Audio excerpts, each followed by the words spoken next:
of the Belmont clan, and I kill vampires.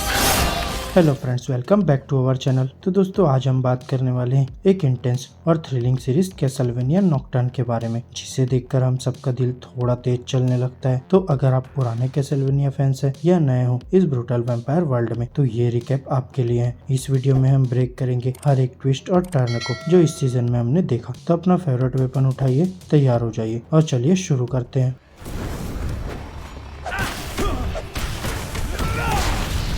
Rise of Richter Belmont story की शुरुआत होती है 1783 से, जब एक छोटे से लड़के रिक्टर बेलमोंट की मां जूलिया को एक पावरफुल एस्टेक वैम्पायर ऑलरॉक्स मार डालता है। रिक्टर अपनी मां की मौत के बाद ऑलरॉक्स से बच के फ्रांस भाग जाता है, जहां फ्रांस जाके वो तारा रेनार्ड, एक स्पीकर मैजिशियन और उसकी बेटी मारिया के साथ रहता है। 1792 तक फ्रांस में फ्रेंच रेवोल्यूशन चल रही होती है और मारिया अपने रेवोल्यूशनरी प्लान्स में वैम्पायर एरिस्टोक्रेट को मारने की प्लानिंग करती है, जो बोर्जियोसी में छुपकर रह रहे होते हैं। रिक्टर अपने वैम्पायर हंटिंग लेगेसी को समझने की कोशिश करता है, लेकिन वो अपनी फैमिली के मैजिकल पावर्स को कंट्रोल नहीं कर पाता। यह रेवोल्यूशन के बीच रिक्टर और मारिया एक भयंकर प्रोफेसी के बारे में जान जाते हैं। एक वैम्पायर मसाया आ रहा है। ये प्रोफेसी उनको चर्च के एबॉट के पास ले जाती है, लेकिन उन्हें ये नहीं पता होता कि वो खुद एक सीक्रेट फोर्ज मास्टर है जो नाइट क्रिएचर्स क्रिएट करने में काफी माहिर है। वहीं रिक्टर और मारिया को कुछ पावरफुल एलाइज मिलते हैं। एनेट, एक कैरेबियन सोर्सरेस, और एडवर्ड, एक ओपेरा सिंगर जो वैम्पायर मसाया के बारे में विजन देखने लगता है।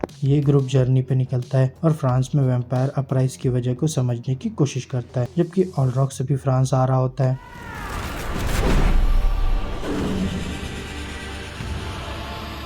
Rise of vampire messiah. जैसे जैसे रेवोल्यूशन बढ़ता है, ड्रोल्टासियंस फ्रांस आती है, जो एलिजाबेथ वैम्पायर मसाया की एमिसरी होती है। एलिजाबेथ का गोल होता है एबॉट के साथ अलायंस करना। एबॉट का सीक्रेट है कि वो एक फोर्ज मास्टर है और वैम्पायर्स को अपनी प्रोटेक्शन देने के लिए वो इनके साथ मिल जाता है, क्योंकि वो रेवोल्यूशन के ग्रोइंग पावर से डर रहा होता है। वहीं एबॉट का ये डार्क अलायंस कहानी को कॉम्प्लेक्स बना देता है। यहाँ तारा को अपनी ट्रेजिक बैक स्टोरी याद आती है, जब वो अपनी बहन को सेव करने की कोशिश कर रही थी, लेकिन एलिजाबेथ ने उसकी बहन को मार दिया। इस बीट्रेयल के साथ फाइट भी और पर्सनल हो जाती है। वहीं रिक्टर और उसकी टीम का प्लान होता है वैम्पायर एरिस्टोक्रेट्स के एक ग्रैंड गैदरिंग में अटैक करने का, लेकिन उनका सरप्राइज अटैक फेल हो जाता है जब एनेट वी ब्लैंक को देख लेती है, जो उसके और उसकी माँ के स्लेवरी का रिस्पॉन्सिबल होता है। ये अटैक भी बहुत हैवी होता है, जिसमें एडवर्ड की मौत हो जाती है और उसकी बॉडी को वैम्पायर्स नाइट क्रिएचर्स बनाने के लिए यूज कर लेते हैं। यहाँ एनेट एडवर्ड की डेथ के बाद अपने दर्द को समझती है और अपने पावर्स को एक नए नजरिए से देखने लगती है। ये इंसाफ के साथ है,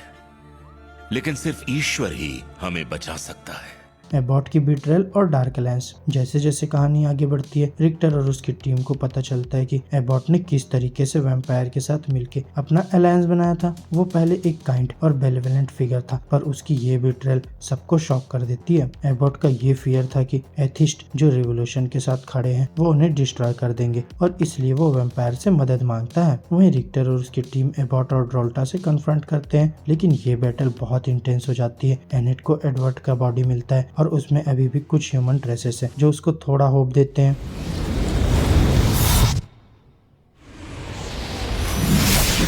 एलिजाबेथ की एसेंडेंसी। अब यहाँ एलिजाबेथ की पावर बढ़ने लगती है और वो यूरोप और अमेरिका पर अपना रूल चलाना चाहती है। वहीं ऑलरॉक्स उसके साथ रिलक्टेंट है, लेकिन जब एलिजाबेथ अपने पावर शोकेस करती है और वैम्पायर फोर्सेस को अनस्टॉपेबल बना देती है, तो ऑलरॉक्स भी उसका साथ देने पर मजबूर हो जाता है। वहीं रिक्टर को अपने ग्रैंडफादर जुआ बेलमोंट से मदद मिलती है, जो एक महान वैम्पायर हंटर थे। जुआ रिक्टर को अपने मैजिकल पावर्स को इस्तेमाल करना सिखाता है और फिर रिक्टर की असली पोटेंशियल सामने आती है।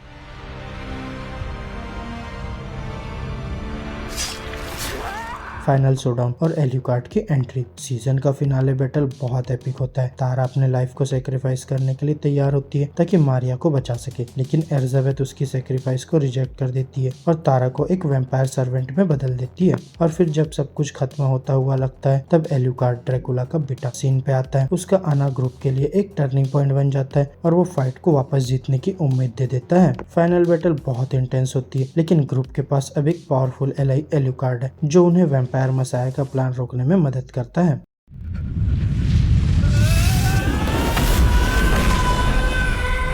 कंक्लूजन आगे का सफर। कैसलवेनिया नॉक्टर्न का सीजन 1 खत्म होता है एक क्लिफ हैंगर के साथ और हमारे लिए और भी ज्यादा क्वेश्चंस छोड़े जाता है। अब ग्रुप के पास एक नया एलाई है एल्यूकार्ड, लेकिन वैम्पायर फोर्सेस का पावर बढ़ रहा है और उनके सामने कई चैलेंजेस अभी भी है। तो दोस्तों आपको सीजन 1 कैसा लगा, आपके क्या थ्योरीज है आगे के लिए, कमेंट्स में अपने थॉट्स शेयर करिए। और अगर आपको ये ब्रेकडाउन पसंद आया हो तो लाइक, सब्सक्राइब और बेल आइकन दबाना ना भूले। तो अब मैं मिलूंगा आपसे नेक्स्ट वीडियो में, तब तक के लिए बाय बाय दोस्तों।